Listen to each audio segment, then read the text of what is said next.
Global times .cn जो कि China का ऑनलाइन टैबलॉइड है, जिस एक आर्टिकल पब्लिश हुआ है जिसमें चाइना ने ये रिक्वेस्ट की है इंडिया से कि time for New Delhi to reconsider its anti China economic policy.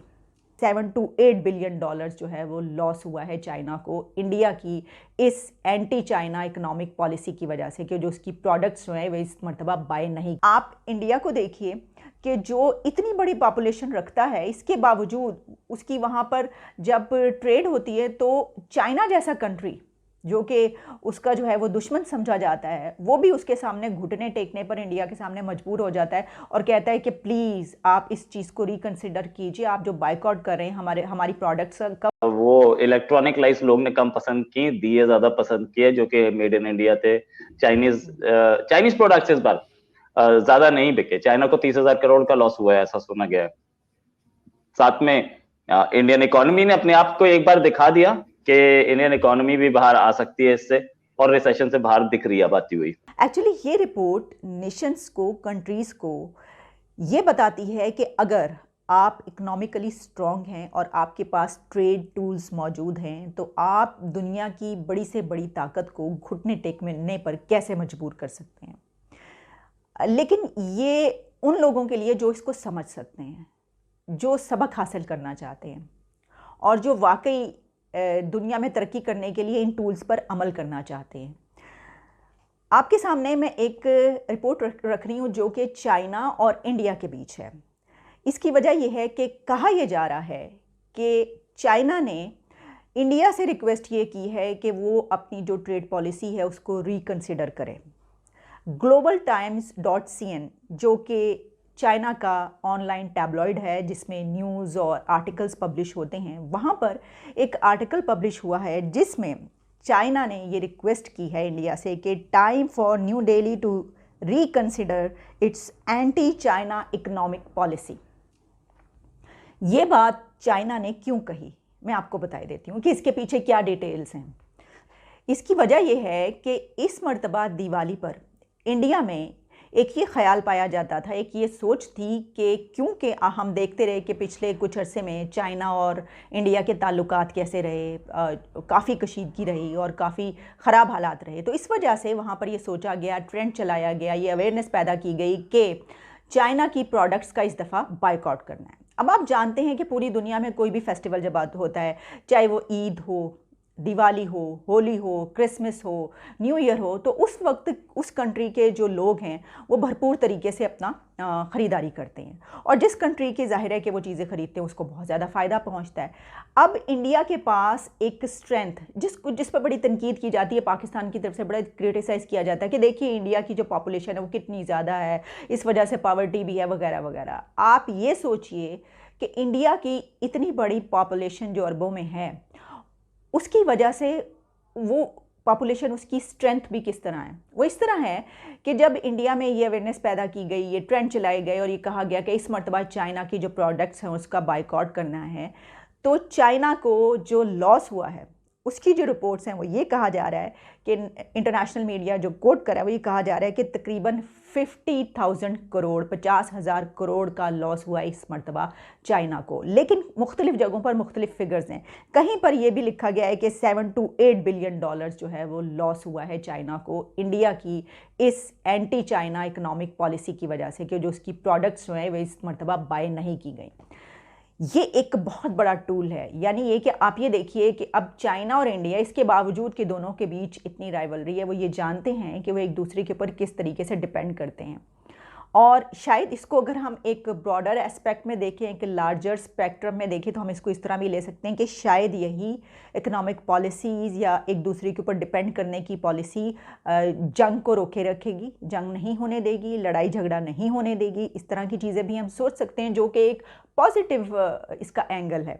लेकिन क्योंकि हम इस वक्त ये बात करें कि किसी भी नेशन के लिए उसकी इंपोर्ट और एक्सपोर्ट जो हैं वो उसको किस तरीके से कितना फ़ायदा पहुंचा सकती हैं।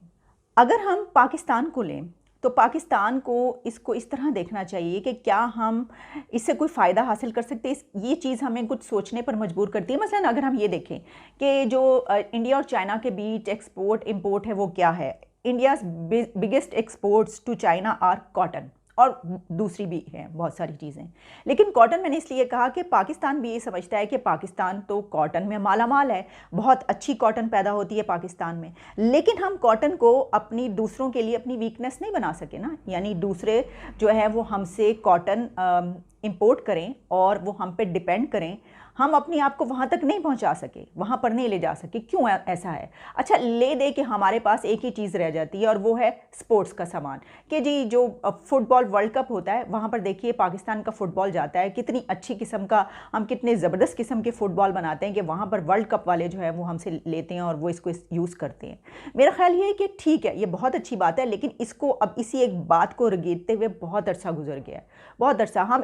हमें निकल कर बहुत ऊपर चले जाना चाहिए था और इसको भी बढ़ा के बहुत ऊपर लेकर जाना चाहिए था। लेकिन हमने देखा कि बीच में 1-2 साल ऐसे भी हुए कि कुछ वजूहात की बिना पर उन्होंने हमसे नहीं लिया, किसी और कंट्री से जो है वो फुटबॉल लेकर जो है वो इस्तेमाल किए। ये अब हम जिस तरह मैंने कहा कि पाकिस्तान एक एग्रीकल्चर कंट्री है और यहाँ पर इतनी बहुत सारी चीज़ें ऐसी पैदा होती हैं जिनको इस्तेमाल करते हुए हम दूसरे कंट्रीज़ को जो है ये सिखा सकते थे कि वो हम पे डिपेंड करें, लेकिन इसके बावजूद हम अपनी जो है हमारे पास कमी हो रही होती है और हम दूसरों की तरफ देख रहे होते हैं, और जो अपने मुल्क के अंदर पैदा हो रहा होता है वो भी हम दूसरों से मंगवा रहे होते हैं, ख़रीद रहे होते हैं उनसे। और दूसरी तरफ आप इंडिया को देखिए कि जो इतनी बड़ी पॉपुलेशन रखता है, इसके बावजूद उसकी वहाँ पर जब ट्रेड होती है तो चाइना जैसा कंट्री जो कि उसका जो है वो दुश्मन समझा जाता है, वो भी उसके सामने घुटने टेकने पर इंडिया के सामने मजबूर हो जाता है और कहता है कि प्लीज़ आप इस चीज़ को रिकन्सिडर कीजिए, आप जो बाइकआउट कर रहे हैं हमारी प्रोडक्ट्स का वो मत कीजिए। तो ये एक बहुत ही अहम पहलू है मेरा ख्याल है कि दुनिया में कंट्रीज़ जो हैं वो इसी तरीके से तरक्की करते हैं। लेकिन मसला ये है कि ये देखेगा कौन? मसलन अगर जब हम पाकिस्तान की मिसाल लेते हैं तो पाकिस्तान को ये कौन बताएगा? यही जो हमारी हुकूमतें वही देखती हैं ना, उन्हीं के काम होते हैं कि वो देखें कि दूसरे लोग किस तरीके से आगे बढ़ रहे हैं। अब चाइना असल में तो पाकिस्तान का दोस्त है, यही कहा जाता है ना कि पाकिस्तान का तो शहद से मीठी और पहाड़ों से ऊंची, समंदरों से गहरी दोस्ती तो पाकिस्तान की है। तो होना तो ये चाहिए था कि चाइना पाकिस्तान को इस तरीके से फ़ायदा पहुंचाता कि यहाँ की प्रोडक्ट्स जो हैं वो ख़रीदता और इस वजह से पाकिस्तान की इकॉनमी जो है वो उस स्ट्रेंथन होती। लेकिन ऐसा नहीं है। इसकी वजह यह है कि दुनिया इस तरह नहीं चलती। वो ये नहीं देखती कि दूसरों को फ़ायदा किस तरह होगा, वो ये देखती है कि हमारे लिए क्या, हमें किस तरीके से बेनिफिट होगा इस चीज़ का। और वो बेशक उनके दुश्मन ही क्यों ना, वो उनके पास जाते हैं, वो उनसे ख़रीदारी करते हैं और वो देखते हैं कि उनकी इतनी बड़ी पॉपुलेशन है, ठीक है, ये तो हमारे लिए बहुत ही अच्छी बात है। इसकी वजह यह है कि जब हमसे ख़रीदेंगे वो तो क्या ही बात है। मैं आपको एक और बात बताऊँ, जब आप दुनिया में कहीं पर जाते हैं, सफ़र करते हैं, कहीं पर भी आप रह रहे हो, यूरोप हो, अमेरिका हो, यूके हो, कहीं पर जब आप ख़ास तौर पर गारमेंट्स ख़रीदने जाते हैं तो वहाँ पर उन कंट्रीज़ में आपको कुछ ब्रांड्स मिलते हैं। पहले तो आपको अगर अमेरिका में अमेरिकन ब्रांड मिलेगा या यूरोपियन ब्रांड्स मिलेंगे, लेकिन उसके बाद इनके बाद जो ब्रांड्स आप देखते हैं कि कुछ ऐसे ब्रांड्स हमें मिल जाएं जो कि थोड़ी सी चीप प्राइस पर हो, या ये कि उनकी प्राइस इनसे कम हो। और बड़ी एक हर कंट्री की बड़ी पॉपुलेशन ये ज़रूर देखती है। तो वो क्या करते हैं कि उस वक्त जब वो ब्रांड्स देखते हैं वहाँ पर उन मुल्कों में, तो वो कौन से किन मुल्कों के ब्रांड्स होते हैं वहाँ पर? इंडिया, इसके अलावा चाइना, इंडोनेशिया और कहीं कहीं पर मलाइशिया। आपको ये 3 से 4 कंट्रीज़ उन मुल्कों में मिलेंगे जिनके आपको ब्रांड्स, जिनकी आपको ख़ास तौर पर जब हम गारमेंट्स की बात करते हैं तो वो वहाँ पर बड़ी तादाद में मिलते हैं।